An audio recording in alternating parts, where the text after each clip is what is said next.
നേരെ കോട്ടയത്തേക്ക് പോവുകയാണ്. മധ്യ തിരുവിതാംകൂർ കോട്ടയത്തിന്റെ മനസ്സ് എങ്ങനെയായിരിക്കും? കേരള കോൺഗ്രസിന്റെ ഈറ്റില്ലമായ കോട്ടയം. കഴിഞ്ഞ 2020 അവിടെ കോട്ടയത്ത് എന്നും UDF-നൊപ്പമായിരുന്നു കോട്ടയം എന്നുള്ളത്. പക്ഷെ കഴിഞ്ഞ തവണ UDF-നൊപ്പം ഉണ്ടായിരുന്നില്ല. അതിന്റെ പ്രധാനപ്പെട്ട ഒരു കാരണം കഴിഞ്ഞ തവണ 2020 കേരള കോൺഗ്രസ് മാണി ഗ്രൂപ്പ് LDF-നൊപ്പമായിരുന്നു.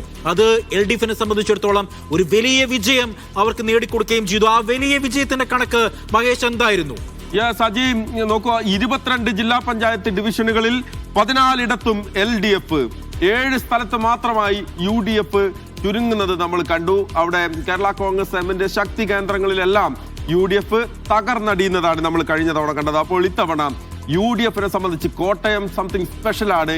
അഭിമാന പോരാട്ടമാണ്. ഒരു തിരിച്ചു വരവിന് അവിടെ UDF ശ്രമിക്കുകയാണ്. നോക്കൂ, 6 നഗരസഭകൾ, പക്ഷെ അവിടെ UDF തന്നെയാണ് മേൽക്കൈ. 4 UDF, 2 LDF. ജില്ലാ പഞ്ചായത്തിൽ മറിച്ചാണെങ്കിൽ നേരെ മറിഞ്ഞ് അവിടെ നഗരസഭകളിലേക്ക് വരികയാണ്. ബ്ലോക്ക് പഞ്ചായത്തുകൾ 11 ബ്ലോക്ക് പഞ്ചായത്തുകളിൽ 10 LDF, ഒരേ ഒരു സ്ഥലത്ത് മാത്രം UDF എന്ന രീതിയിലേക്ക് ചുരുങ്ങിപ്പോയി അവിടെ UDF കഴിഞ്ഞ തവണ. ഗ്രാമപഞ്ചായത്തുകളിലേക്ക് വരുമ്പോൾ 71 ഗ്രാമപഞ്ചായത്തുകളിൽ 50 നെക്ക് ടു നെക്ക് ഫൈറ്റ് എന്നൊക്കെ പറയാവില്ലേ, നേരിയ വ്യത്യാസത്തിന് പോയ ഒട്ടേറെ പഞ്ചായത്തുകൾ അവിടെ കോട്ടയത്ത് കഴിഞ്ഞ തവണയുണ്ട്. 19 മാത്രമായി UDF ഒതുങ്ങി. അപ്പോൾ UDF-ന് ഒരു തിരിച്ചു വരവ് അവർ സ്വപ്നം കാണുന്നുണ്ട്.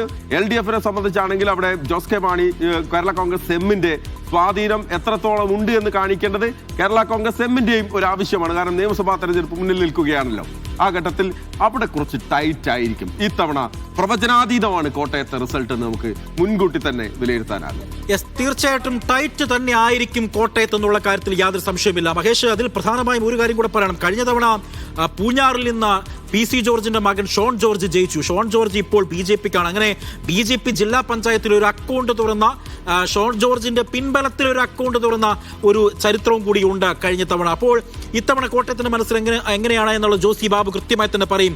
ജോസി, പാല നഗരസഭയിലേക്ക് ജോസ് കെ മാണിയുടെ ഭാര്യയും ഒപ്പം തന്നെ കെ മാണിയുടെ മരുമകളുമായ നിഷ ജോസ് കെ മാണി മത്സര രംഗത്തേക്ക് ഇറങ്ങുന്നു. അവരുടെ സജീവമായി അവർ രാഷ്ട്രീയത്തിലേക്ക് ഇറക്കുന്നതിന് മുന്നോടിയായി അവർ നഗരസഭയിലേക്ക് മത്സരിക്കുന്നു എന്നുള്ള സൂചനകൾ വരുന്നു. മറ്റൊന്ന്, ഈ കാഞ്ഞിരപ്പള്ളിയും പൂഞ്ഞാറും ഒപ്പം തന്നെ ചങ്ങനാശ്ശേരിയൊക്കെ ഏത് തലത്തിലായിരിക്കും ഇത്തവണ ഈ ഇലക്ഷനെ നോക്കി കാണുന്നത്? പ്രത്യേകിച്ച് ചങ്ങനാശ്ശേരിയെ നോക്കി പറയുകയാണെങ്കിൽ ചങ്ങനാശ്ശേരിയിലും ഒരു സാമുദായിക സമവാക്യങ്ങളേറെയുള്ള ഒരു സ്ഥലവും കൂടിയാണ് ചങ്ങനാശ്ശേരി നഗരസഭ. അപ്പോൾ ഏത് തലത്തിലായിരിക്കും ഒരു വിലയിരുത്തൽ അവിടെ ഉണ്ടാകുക ഇത്തവണ?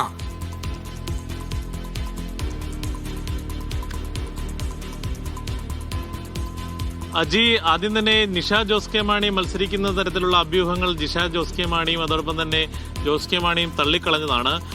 അതേസമയം അവർ പൊതുരംഗത്ത്, അതായത് സാമൂഹ്യ പ്രവർത്തന രംഗത്ത് ഉണ്ടാകുമെന്ന് അവർ വ്യക്തമാക്കുകയും ചെയ്തു. എന്തായാലും കോട്ടയത്തെ സംബന്ധിച്ചിടത്തോളം മഹേഷും അജിയും സൂചിപ്പിച്ചതുപോലെ കേരള കോൺഗ്രസുകളുടെ തട്ടകമായ കോട്ടയത്ത് കഴിഞ്ഞ തവണ ഭാഗധേയം നിശ്ചയിച്ചത് കേരള കോൺഗ്രസ് മാണി ഗ്രൂപ്പാണ്. കേരള കോൺഗ്രസ് മാണി വിഭാഗം LDF-ലെത്തിയതോടെ പരമ്പരാഗതമായി LDF-ന് ലഭിക്കാതെ പോയിരുന്ന പല സീറ്റുകളും LDF-ന് പിടിക്കാൻ കഴിഞ്ഞു. പതിറ്റാണ്ടുകൾക്ക് ശേഷം ജില്ലാ പഞ്ചായത്ത് പിടിക്കാൻ കഴിഞ്ഞു.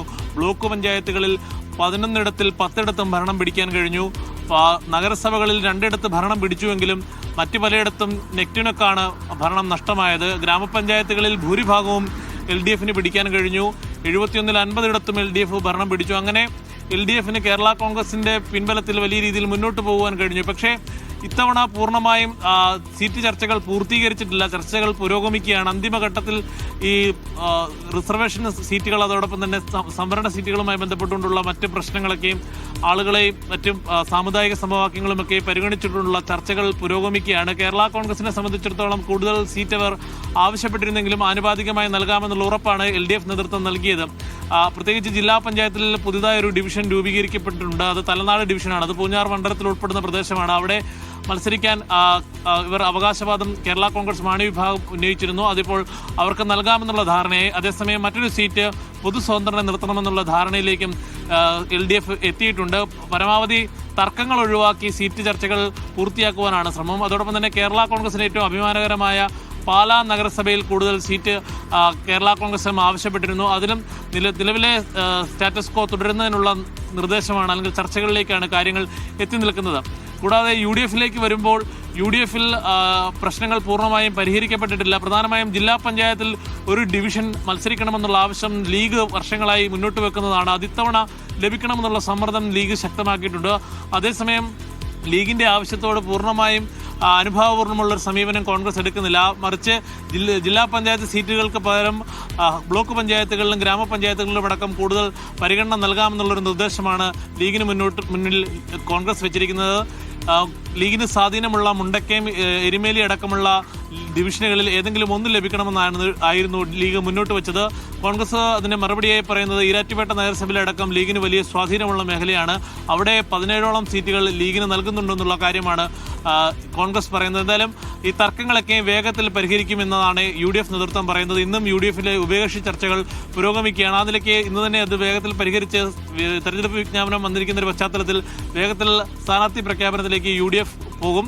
അതോടൊപ്പം തന്നെ BJPയെ സംബന്ധിച്ചിടത്തോളം BJP 2 പഞ്ചായത്തുകൾ കോട്ടയം ജില്ലയിൽ ഭരിക്കുന്നുണ്ട്. അത് മുത്തോലി പഞ്ചായത്ത് ആണ്, മറ്റൊന്ന് പള്ളിക്കത്തോട് പഞ്ചായത്താണ്. കൂടുതൽ പഞ്ചായത്തുകളിൽ സ്വാധീനം ഉറപ്പിക്കാനുള്ള ശ്രമം അവർ നടത്തുന്നുണ്ട്. കോട്ടയം നഗരസഭയിൽ 8 കൗൺസിലർമാരെ കഴിഞ്ഞ തവണ വിജയിപ്പിച്ചിരുന്നു.